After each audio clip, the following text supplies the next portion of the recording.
a sucker for a good story. So I thought I'd start off today with a really good one. My dad came from a family of 9 kids, so there was always something crazy going on. Like the time my Uncle Steve, when he was 4 or 5 years old, climbed on top of his mom's station wagon when she wasn't looking, and she drove for nearly a mile without knowing he was there, until she pulled into the school parking lot where there was a baseball game going on, and about 100 people saw this car come in with this 5-year-old kid lying on his stomach, hanging on for dear life, and everyone's asking what the heck this kid is doing on top of his mom's car. That story has been told in my family about 1,000,000 times, but what does my uncle on top of a car have to do with anything? Hank Green is a scientist and a mathematician who has a theory on the importance of stories. There's a lot of speculation about why humans have such good cognitive thinking among all the animals in the world. And Green said, "I have decided that the thing that sets us apart as people, that makes us capable of hot showers and air conditioning and lunar landings and nuclear war, can be summed up in one word, and that word is stories." My personal take on this is that stories are the simplest and most eternal form of communication, and they break down the barriers between us better than anything else can. So I've boiled it down to 3 reasons of why we tell stories. Number 1, to figure out ourselves, our world, and our place in it. For example, every creation myth ever. The Egyptians decided that the world came to be when the sky fell in love with the earth. And the Greeks decided that humans came around when they were sculpted out of clay. They literally told stories to make sense of themselves and the world around them. But we all do that, really, as we're growing up, especially. My little sister, she's 4 years old. The other night, I was listening to her playing with her toys in the bathtub, and I realized she was telling a story about a shark that was going to eat all the baby rubber duckies in the tub, and the big rubber ducky who had to stand up to the shark and protect the babies from being eaten. That is called conflict. 4 years old, and she's already a born storyteller. So 2 things I learned from this. First, that storytelling is an inherent trait to us as human beings. It's as easy as breathing. Secondly, my sister was telling a David and Goliath story, and how many times have we heard that story in our society? She'd probably heard it from a Disney movie or a bedtime story, and she was applying it to her toys, and she's going to use it as she grows up on the playground on her first day of school. That's what we do. We use the stories we hear to help shape ourselves. Second reason why we tell stories. Wait, I forgot a part. Let me go back to it. So she's going to use that as she's growing up. And all of us, no matter what occupation you go into, you're going to become a storyteller. If you think about doctors, when white blood cells are attacking a parasite, that's a battle of good and evil like you would find in any movie. Or when a scientist is searching for something, that's a hero's journey. That's a discovery like you would find in any book. And don't even get me started on lawyers. They're the best storytellers out there. Also, teachers. I'm sorry, but I'm not going to remember everything you teach me. What I am going to remember are your stories. I don't know about you, but it's so much easier for me to focus when teachers step away from their lecture and tell a story that relates to the lecture. I'll learn so much more, and I'll be able to stay focused better. And that's what stories can do. They can take us to another place, which brings me to my second reason. Stories create a sense of wonder. People always ask me why I love books so much and why I find time to read amidst our busy schedules. And the answer is because it's fun. I love to slip into another world for a while. And if books aren't your thing, that's why we have movies and TV and music and YouTube and social media, because stories can take us anywhere and everywhere, and when they do, they really create a sense of wonder. And a lot of the time, it's easier for kids to see that than us. For example, kids absolutely believe that every year, a man in a fat suit climbs down our chimney, leaves presents under a tree, and in return takes nothing but cookies and milk.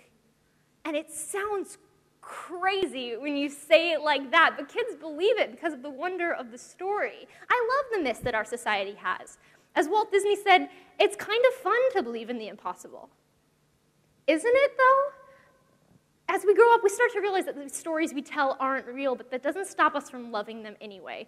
People travel to 221B Baker Street every day, even though Sherlock Holmes never actually lived there, because he wasn't a real person.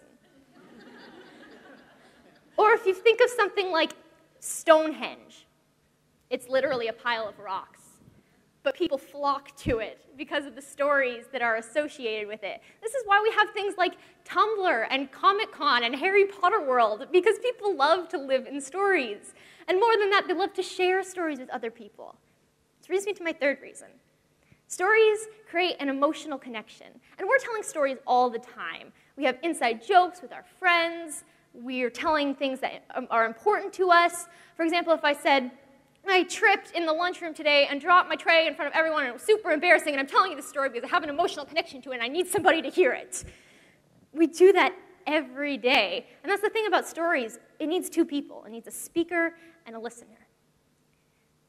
Here's a story for you. And it's kind of a sad story, but there's a lot of hope infused in it. And I think we need to tell our sad stories. I think we need to tell our stories in general, because we learn so much from each other when we do. When my dad was 3 years old, he had an older brother and a younger sister named Mary Jane. She was about 1.5 years old. And one day, my dad and Mary Jane were out playing in the front yard, and she had sort of wandered into the street as a car was coming. And my dad tried yelling and shouting at the driver to stop, but he couldn't really do anything but watch as the car hit her. And she died in the hospital the next morning. I have seen that story shape my family in a million different ways. My grandparents said that one of the things that kept them going during that hard time were the people who came to support them. These were people who had lost their own children and had their own stories to share. And they strengthened each other through that. And my grandparents' story is a beautiful story of human hope and resilience in the face of trial. My grandparents went on to have 6 more kids after they lost Mary Jane, and they now have 34 grandchildren, including me. And this summer, we all gathered at the gravesite where she'd been buried decades before to laugh and talk and tell stories.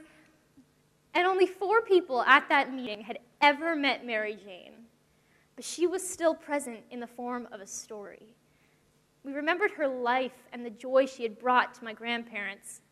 It was as if she were the stake that had been planted in the ground, and we were the plants that grew up around her to the sky. This is why we need to tell stories, because they create a connection to us, to each other. They break the barriers down between us better than anything else can. It's beautiful to think that in a world that's so focused on stats and data, the human experience still trumps that. We're not just made of matter or chemicals, we're made of experiences, and stories are what help us make sense of those experiences. We all have stories to tell. I know we're all busy, but take the time to listen to other people's stories. When they're telling you something, take the time to listen, because we learn so much from each other when we do. We'll learn from each other. We become better people because of the stories we hear. And more than that, take time to tell your stories. Speak up, because people will learn from you when you tell your stories.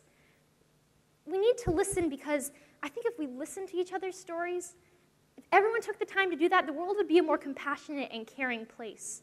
And we need to speak up, because our stories are what we're going to remember each other by, and our stories are what we're going to leave behind.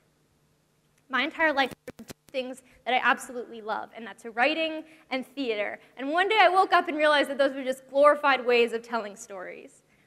That's what I want to do. I want to be a storyteller, because I really do believe in the power they can have in bringing us together and making us better people. There's a million stories out there to be told, the true ones, the made-up ones, the ones that never seem important.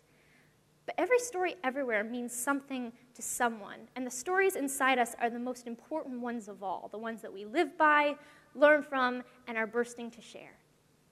I think we have an obligation to share them, and I think we always should. So I'd like to close with the words of poet Alberto Rios, who describes stories better than I ever could. We live in secret cities, and we travel unmapped roads. We speak words between us that we recognize, but which cannot be looked up. They are our words. They come from very far inside our mouths.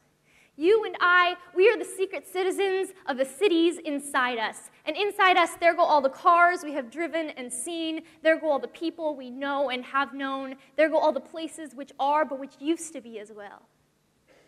This is where they went. They did not disappear.